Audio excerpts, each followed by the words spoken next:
The pine-scented cleaner burned my eyes as I scrubbed the marble floors of my stepmother Catherine's pristine kitchen.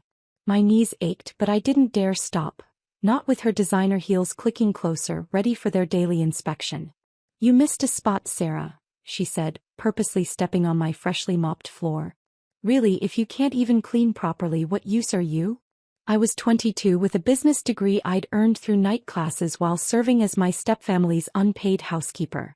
Not that they knew about the degree. To them, I was just the living reminder of my father's first marriage, tolerated only because I could cook, clean, and maintain their perfect image. "Sorry, Catherine," I muttered, rewashing the area she'd marked with her Louboutins. "I'll do better." My stepsister Olivia sauntered in, dropping her designer handbag on my wet floor. "Mom, can you believe Sarah still hasn't finished? I need her to clean my car before my date tonight." "After she finishes the kitchen and does the laundry," Catherine replied as if I wasn't right there. "Though honestly, darling, we should just hire a real maid. Someone professional." I bit my tongue thinking about the business plan hidden in my tiny attic bedroom. The one that would change everything. But why waste money? Olivia smirked. "Sarah's free and it's not like she has anything better to do. Right, Sarah?" I thought about my secret online job managing social media for small businesses. About the startup I was quietly building. About the investors who'd already shown interest in my innovative home services platform. "Right," I said quietly. Nothing better to do. My father, once my fierce protector, had become a shadow of himself since marrying Catherine 5 years ago. He spent most of his time at work, avoiding the tension at home. When he did notice me, it was with guilty eyes that quickly looked away. That evening, as I served dinner, which I'd cooked but wasn't allowed to eat, Catherine made an announcement. "James, darling, Olivia's been accepted to business school. Isn't that wonderful?" My father beamed at my stepsister. "That's amazing. Harvard Business School, following in your mother's footsteps." I nearly dropped the serving tray. I'd applied to Harvard too, been accepted with a partial scholarship. But I couldn't go. Catherine had made it clear that my duties to the family came first. "We'll need to celebrate," Catherine continued. "Sarah, clear your schedule next weekend. We're hosting a party for 50 people. My schedule. As if I had one. As if I hadn't been their on-call maid for the past 5 years. "Actually," I said, surprising myself with my steady voice, "I can't next weekend. I have plans." The dining room fell silent. Even my father looked up from his plate. "Plans?" Catherine's voice could have frozen hell. What possible plans could you have? I thought about my investor meeting. About the pitch I'd been perfecting for months. About the future I'd been secretly building while they thought I was just their maid. Just plans. Catherine's eyes narrowed. "Cancel them. Family comes first, Sarah. Though I suppose you wouldn't understand that, would you? Your mother certainly didn't." The mention of my mother, who died when I was 12, made my hands shake. She'd been a brilliant businesswoman, building a successful company from nothing. Catherine had always hated being reminded that she wasn't my father's first choice. "My mother understood family perfectly," I said quietly.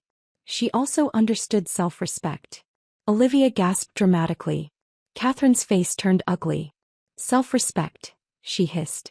"You're nothing but a charity case. We gave you a roof over your head, food on your plate. In exchange for being your unpaid servant," I finished. "Yes, I know the deal." My father finally spoke up. "Sarah, apologize to your stepmother." I looked at him, really looked at him, for the first time in years. "No. No." Catherine stood up, her chair scraping against the floor. "How dare you? After everything we've done for you." I set down the serving tray carefully. "You're right. After everything you've done, this is long overdue." I walked out of the dining room, ignoring their shocked calls. In my attic bedroom, I pulled out my laptop and the business documents I'd been preparing. My phone buzzed. A text from my best friend Amy. "Investor meeting confirmed for Saturday. You ready?" I looked around my tiny room at the life I'd been living while building my escape. More than ready. The next morning I was up before dawn as usual, but instead of starting my chores I packed my bags. Everything important fit into 2 suitcases. My clothes, my laptop, and most importantly my business plans. Catherine found me at the front door. "Where do you think you're going?" "To my new apartment," I replied calmly. I signed the lease last week. Apartment. She laughed coldly. With what money? What job? I smiled, thinking about my growing social media management business, about the investors waiting to hear my pitch. I've been working, Catherine. Just not for you. You ungrateful little. Save it, I cut her off. I'm done being your maid. Done being your punching bag. Done pretending I'm nothing just to make you feel superior. James, she screeched. James, come deal with your daughter. My father appeared, still in his robe, looking lost. Sarah, what's going on? I'm leaving, I said simply. I have a business to build. Catherine's laughter was cruel. A business? Don't be ridiculous. The only thing you're qualified to do is clean houses. The irony of her statement almost made me laugh. My business plan, the one these investors were excited about, was for a revolutionary home services platform. One that would treat domestic workers with respect, pay them fairly, and give them ownership in the company.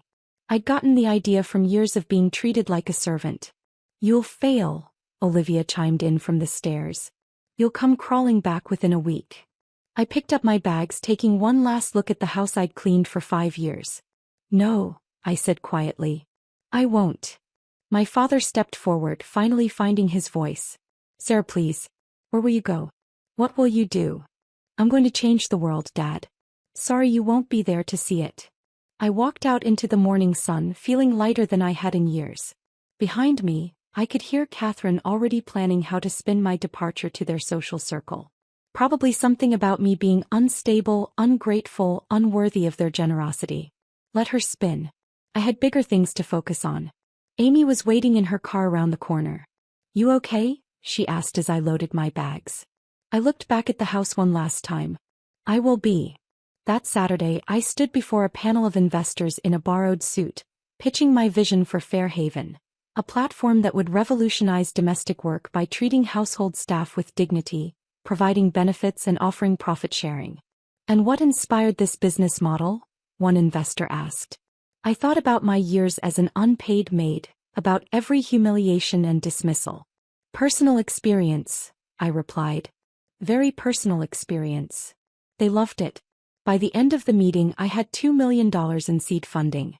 What my stepfamily didn't know, what they'd never bothered to learn, was that I'd been preparing for this moment for years. While they thought I was just cleaning their house, I was studying market trends, building a network, and developing the technology that would disrupt the entire domestic services industry. Their cruelty had given me my $1 million idea. And soon they'd learn exactly what their useless maid had become. 5 years passed in a blur of success. Fairhaven grew from a startup into a revolutionary force in the domestic services industry. Our app connected wealthy households with thoroughly vetted, fairly compensated household staff.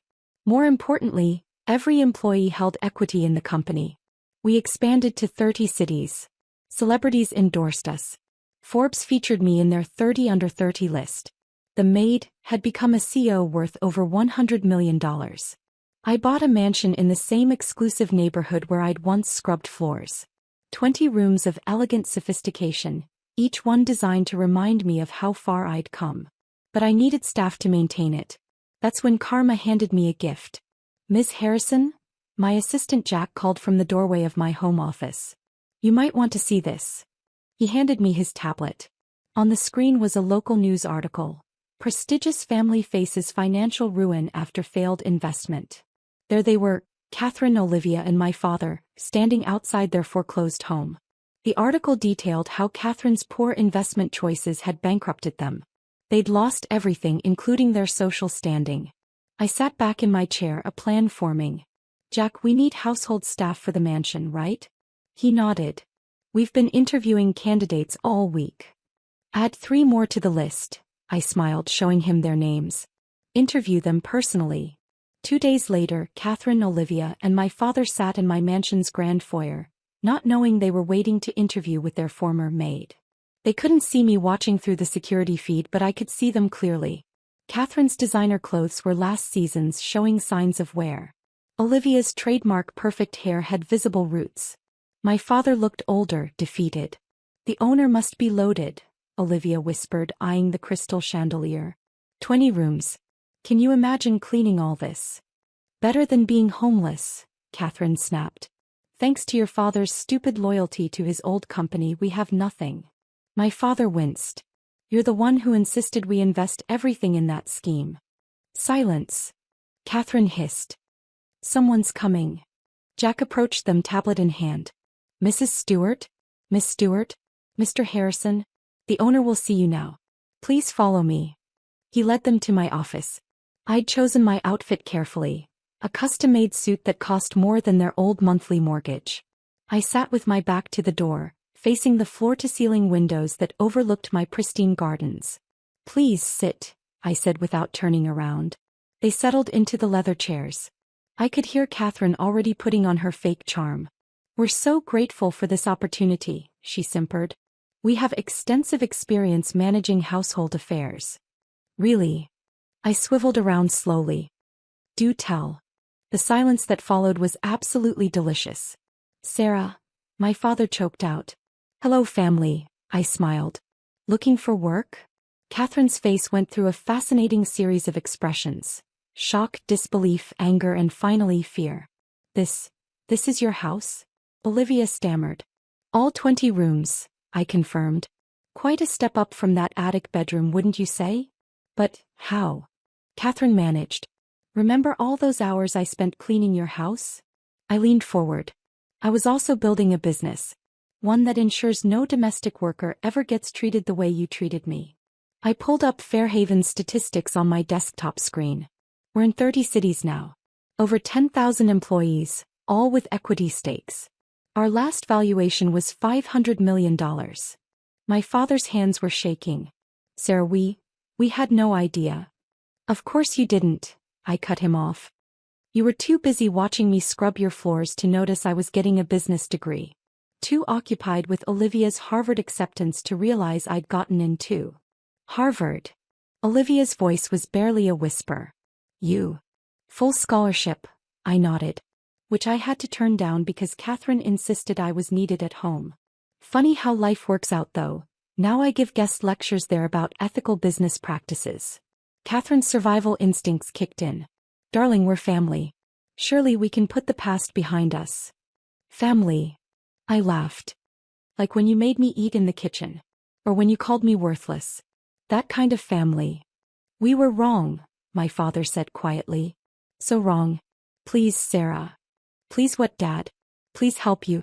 Please give you jobs. Please forget how you stood by while your wife turned your daughter into an unpaid servant. His shoulders slumped. He had no defense. Actually, I continued, I am considering hiring you. All of you. Hope flickered across their faces. The positions are entry-level, of course. Catherine, we need someone to clean the floors. 20 rooms take a lot of maintenance. Olivia, the windows need daily attention. Dad, the gardens require constant work. Manual labor? Catherine looked horrified. But we're not. Not what? Too good for honest work? Too refined to be servants. I raised an eyebrow. That's not what you said when I was doing these jobs for you. This is ridiculous. Olivia stood up. We're leaving. Are you? I asked mildly. Where to? Your house is foreclosed. Your bank accounts are empty. Your social circle has abandoned you. But please don't let me stop you from exploring other opportunities. They stayed seated. The jobs pay well, I continued. Better than any other domestic position in the city. All Fairhaven employees get health insurance, paid vacation, and company equity. Much more than you ever gave me. Catherine's lips were trembling. You're enjoying this. Immensely, I admitted. Think of it as a learning experience. You'll finally understand what it's like to be on the other side. And if we refuse? My father asked. I shrugged. Then refuse. I hear the homeless shelter on 10th Street is nice this time of year. Olivia started to cry. Catherine looked like she'd swallowed poison.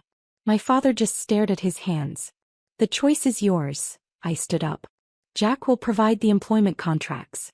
You have until tomorrow to decide. Wait, Catherine burst out. You live here alone? In this huge house? I smiled. Oh no. I live here with my husband. You might know him, David Chin, the tech billionaire. Their faces went pale. David had been Olivia's crush in college. She'd rejected him for being a computer nerd. He'd gone on to found one of the largest tech companies in the world. We met at a CEO conference, I added. Turns out we had a lot in common, including dealing with people who underestimated us. That was the final blow. Olivia ran out crying. Catherine's perfect posture crumbled. My father looked like he'd aged 10 years. They took the jobs. Over the next year I watched them adjust to their new reality. Catherine's manicured hands grew calloused from scrubbing floors. Olivia's designer clothes were replaced by practical cleaning uniforms. My father's golf tan faded as he tended the gardens. Every morning they arrived through the service entrance, the same way I'd entered their house for 5 years. Every evening they left exhausted, understanding finally what it meant to be treated as invisible. I made sure they were treated fairly. All Fairhaven employees were. But I also made sure they understood their place. When Catherine complained about the physical labor, I reminded her of how she'd made me scrub floors while recovering from the flu. When Olivia bemoaned her ruined manicures, I mentioned the time she'd made me clean her bathroom with a toothbrush. When my father tried to apologize, I showed him pictures of my graduation, the one he'd skipped because Catherine had a spa day planned. One day I overheard Catherine talking to another housekeeper. I never knew how hard this work was. How demanding. How dehumanizing. That's why Miss Harrison started Fairhaven, the housekeeper replied. She understands. She lived it. Slowly I watched them change. Catherine's arrogance faded. Olivia's entitlement diminished. My father's guilt grew. At the company's annual staff appreciation dinner, I took the stage to give a speech. They stood in the back in their uniforms, listening as I told my story. Fairhaven was born from experience, I told the crowd. From understanding what it means to be treated as less than human. To be called worthless. To be seen as nothing more than a servant. I met their eyes across the room. But every person has value. Every job deserves respect. And sometimes, those you dismiss as worthless become the ones signing your paychecks. The crowd applauded. Catherine wiped away tears. Olivia stared at her shoes. My father finally looked me in the eye. They still work for me. The 20-room mansion stays spotless. The gardens bloom. The windows sparkle. And every day they're reminded that karma has a sense of humor. Yesterday I overheard Olivia telling a new housekeeper, "Be grateful you work for Fairhaven." Some employers, they treat their staff like they're nothing. I used to be one of those people. Never again. Catherine's hands may be rough from cleaning, but her soul is softer. My father tends the gardens with a humility he never showed as a CEO. Me. I run a billion-dollar company that's changing how domestic workers are treated worldwide. I live in a mansion bigger than my stepfamily's old house. I married the man Olivia rejected. But most importantly, I proved that sometimes the worthless maid becomes the one thing they never expected. Their boss. Karma really is hilarious.